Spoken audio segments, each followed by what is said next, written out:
Good morning student. आज हम अपना लोक संत दादू दयाल के आगे का पाठ पढ़ेंगे। ऐसी मान्यता है कि वे 18 वर्ष की अवस्था तक अहमदाबाद में रहे, 6 वर्ष तक मध्य प्रदेश में घूमते रहे और बाद में सांभर राजस्थान में आकर बस गए। अब स्टूडेंट ऐसे प्रश्न बन रहा है यहाँ से कि वो संत दादू दयाल कितने वर्ष तक अहमदाबाद में रहे, तो वे 18 वर्ष की अवस्था तक अहमदाबाद में रहे। इसको अंडरलाइन कर लीजिए। फिर 6 वर्ष तक मध्य प्रदेश में घूमते रहे और बाद में सांभर राजस्थान में आकर बस गए। सांभर आने से पहले उन्होंने क्या किया था और कहाँ कहाँ भ्रमण कर चुके थे, इसकी प्रामाणिक सूचना हमें नहीं मिलती। जन गोपाल की पर्ची के अनुसार दादू 30 वर्ष की अवस्था में सांभर में आकर रहने लगे थे। अब अपना प्रश्न यहाँ से ऐसे भी बन रहा है कि जन गोपाल की पर्ची के अनुसार दादू कितने वर्ष तक सांभर में आकर रहने लग गए थे, तो यहाँ से अंडरलाइन कर लेंगे। जन गोपाल की पर्ची के अनुसार दादू 30 वर्ष की अवस्था में सांभर में आकर रहने लगे थे। यहाँ तक अंडरलाइन कर लेंगे। बाद में आगे पढ़ते हैं। सांभर निवास के दिनों के बाद की उनकी गतिविधियों की थोड़ी बहुत जानकारी मिलती है। सांभर के बाद वह कुछ दिनों तक आमेर जयपुर के निकट रहे। यहाँ पर अभी भी एक दादू द्वारा बना हुआ है। कहाँ पर प्रश्न बन रहा है यहाँ से कि दादू द्वारा कहाँ पर बना हुआ है, तो आमेर के जयपुर के निकट, यहाँ निकट पर दादू द्वारा बना हुआ है। आमेर में और जो जयपुर के निकट है वहाँ पर उनका दादू द्वारा बना हुआ है।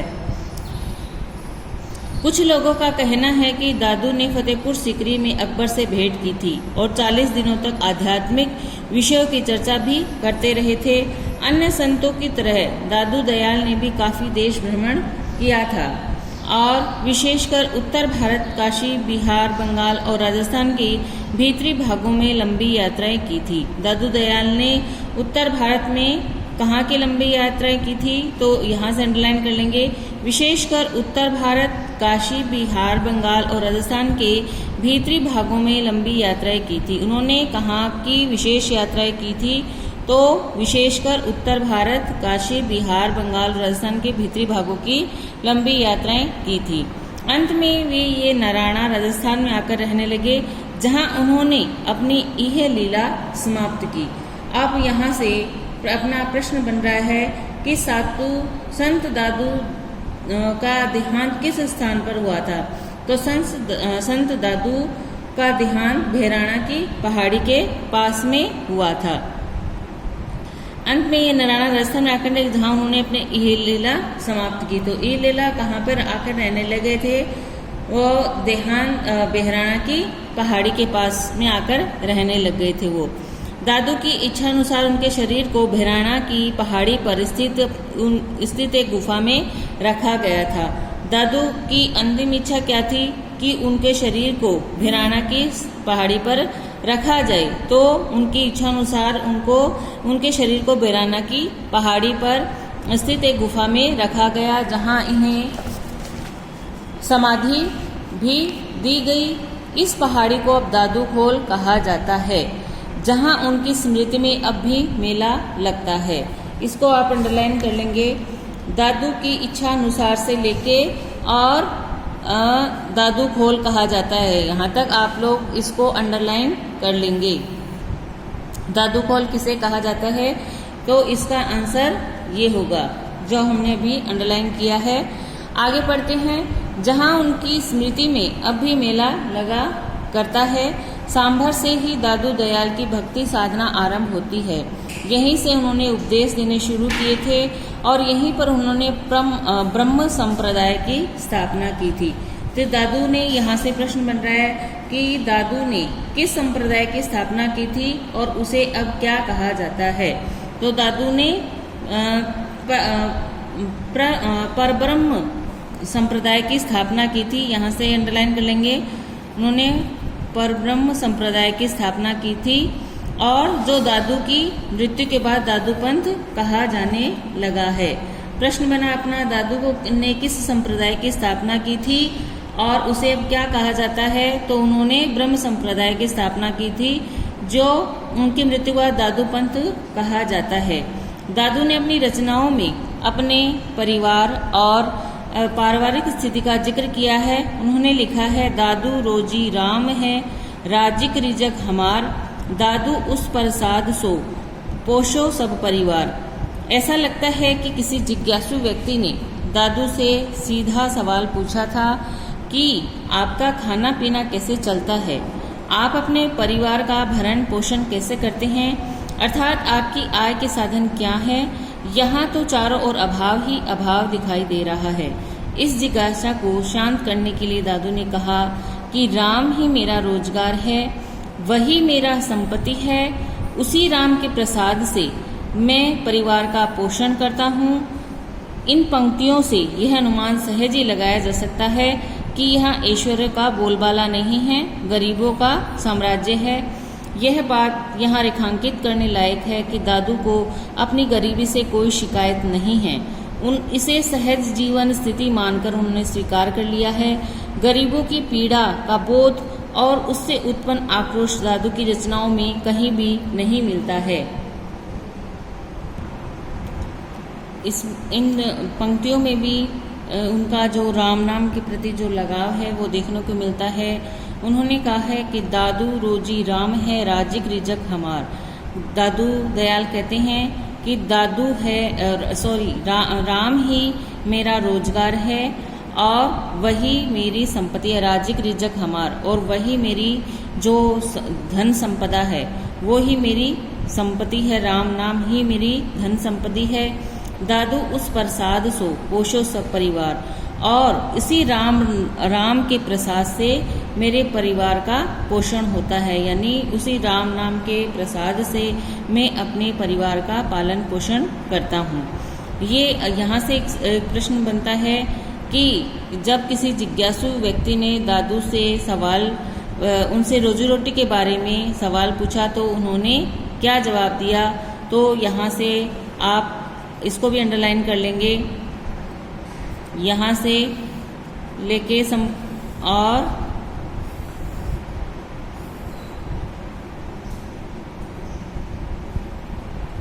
यहाँ तक अंडरलाइन, शिकायत नहीं तक अंडरलाइन कर लेंगे। आगे पढ़ते हैं। दादू के जीवन काल में ही उनके अनेक शिष्य बन चुके थे।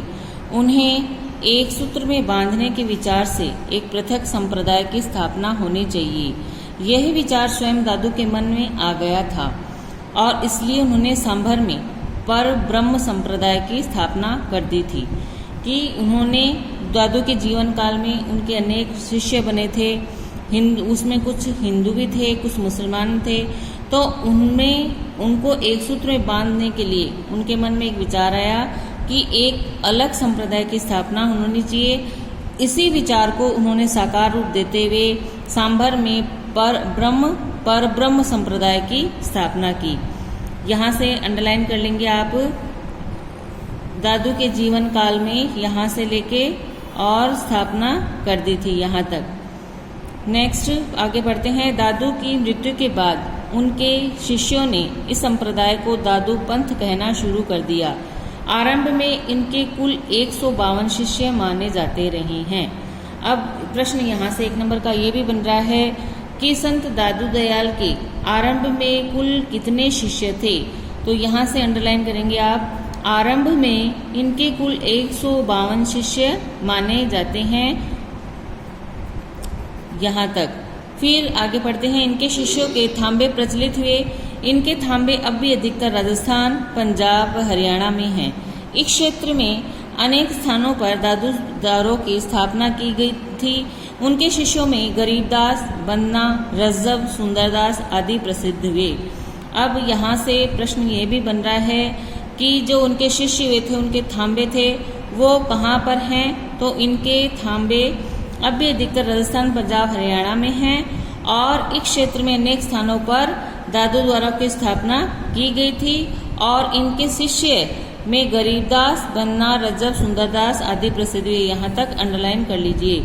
1 नंबर का ये प्रश्न भी बन रहा है कि उनके प्रमुख शिष्यों के नाम दीजिए, संत दादू दयाल के प्रमुख शिष्यों के नाम दीजिए। तो आप लिखेंगे गरीबदास, बन्ना, रज्जब, सुंदरदास आदि प्रसिद्ध शिष्य वे।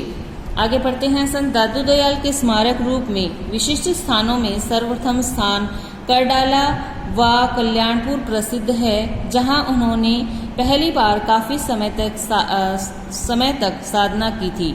इस बात का परिचय दिलाने के लिए वहां उनकी एक भजनशीला वर्तमान है, जहां वहां पर एक पहाड़ी के नीचे की ओर एक दादू द्वारा भी बना दिया गया है, जिसे इसी कारण महत्व दिया जाता है। करडाला के अतिरिक्त सांभर में भी दादू जी की एक छतरी बनी हुई है, जो उनके रहने की पुरानी कुटिया का प्रतिनिधित्व करती है, और पीछे वहां एक विशाल मंदिर भी बना दिया गया है। सांभर के अनंतर अधिक समय तक उनके निवास करने का स्थान आमेर समझा जाता है। सांभर से अधिक समय तक उनका निवास स्थान कहाँ था? आमेर में। इसको भी अंडरलाइन कर लेंगे आप लोग। सांभर के अनंतर अधिक समय तक उनके निवास करने का स्थान आमेर समझा जाता है, जहां पर एक सुंदर दादू द्वारा निर्मित है। परंतु इन सभी से अधिक महत्व नराणे को दिया जाता है, जहां पर अभी तक वह खेजड़े का वृक्ष भी दिखलाया जाता है, जहां वे बैठा करते थे। उसी के समीप एक भोजनशाला है तथा एक विशाल मंदिर भी बना हुआ है। यहाँ का दादू द्वार सर्व प्रमुख माना जाता है। दादू जी का शव जहाँ उनका देहांत हो जाने पर उनको समाधि दी गई थी, वहाँ भैराणे का स्थान भी उनके अंतिम स्मारक के रूप में वर्तमान है। वहाँ पर भी एक चबूतरा बना दिया गया है और पूरा स्थान दादू खोल के नाम से भी अभिहित किया जाता है। कहते हैं कि कहीं पर उनके कुछ बाल, तुम्बा, चोला तथा खड़ाऊ भी अभी तक सुरक्षित हैं। कल्याणपुर, सांभर, आमेर, नराणा, भैराणा पंचतीर्थ भी माने जाते हैं। अब यहाँ से अपना प्रश्न बना कि दादू खोल से क्या आशय है? दादू खोल से क्या आशय है? तो हम इसको यहाँ से अंडरलाइन करेंगे। सबसे अधिक महत्व नराणे को, इन सबसे अधिक नराणे को दिया जाता है, जहाँ पर यहाँ से लेके और दादू खोल के नाम से भी अभिहित किया जाता है। और कहते हैं कि कहीं पर उनका कुछ बाल, तुम्बा, चोला आदि खड़ाऊ भी अभी तक सुरक्षित है। इसको अंडरलाइन कर लेंगे आप लोग। यहाँ तक ये हो जाएगा कि दादू खोल से क्या आशय, तो यहाँ तक इसका आंसर हो जाएगा। फिर प्रश्न बनता है अपना, दादू पंथ के पंचतीर्थ के नाम बताइए। दादू पंथ के पंचतीर्थों के नाम बताइए। तो इसका आंसर होगा कल्याणपुर, सांभर, आमेर, नराणा व भैराणा पंचतीर्थ माने जाते हैं। ये क्या है? दादू पंथ के पंचतीर्थों के नाम हैं। 1 नंबर का प्रश्न बन रहा है अपना, यहाँ से इसको अंडरलाइन कर लीजिए। आगे बढ़ते हैं। उनके स्मारक के रूप में 2 मेले भी लगा करते हैं।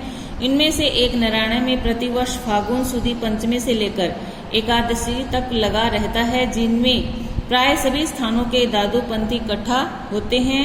दूसरा मेला भैराणा में फाल्गुन कृष्ण तृतीया से फाल्गुन सुदी तृतीया तक चलता है। अब उनके 2 मेले लगते हैं। एक मेला कहाँ लगता है? नराणे में लगता है प्रतिवर्ष, जो फाल्गुन सुदी पंचमी से लेकर एकादशी तक लगता है। और जहाँ पर कौन इकट्ठा होते हैं? सभी स्थानों के दादू पंथी इकट्ठा होते हैं। फिर दूसरा मेला कहाँ लगता है? दूसरा मेला लगता है भैराणे में, जो फाल्गुन कृष्ण पक्ष तृतीया से फाल्गुन सुदी तृतीया तक चलता रहता है। अंडरलाइन कर लेंगे आप लोग इसको। नेक्स्ट आगे बढ़ते हैं। दादू ने अपने शिष्यों को उपदेश दिया कि परनिंदा न किया करे, क्योंकि निंदा तो वह व्यक्ति करता है जिसके हृदय में राम का निवास नहीं है। दादू को बड़ा आश्चर्य होता था कि लोग कैसे निसंकोच रूप से दूसरों की निंदा कर देते हैं। तो यहाँ से प्रश्न बन रहा है कि परनिंदा के विषय में दादू ने क्या कहा था? दादू ने कहा था कि हमें परनिंदा नहीं करना चाहिए, क्योंकि परनिंदा करने वाला प्रभु राम की भक्ति नहीं कर सकता। तो यहाँ से अंडरलाइन कर लेंगे कि दादू ने अपने शिष्य को उपदेश दिया करते थे कि परनिंदा न किया करे, क्योंकि निंदा तो वही व्यक्ति करता है जिसके हृदय में राम का निवास नहीं है।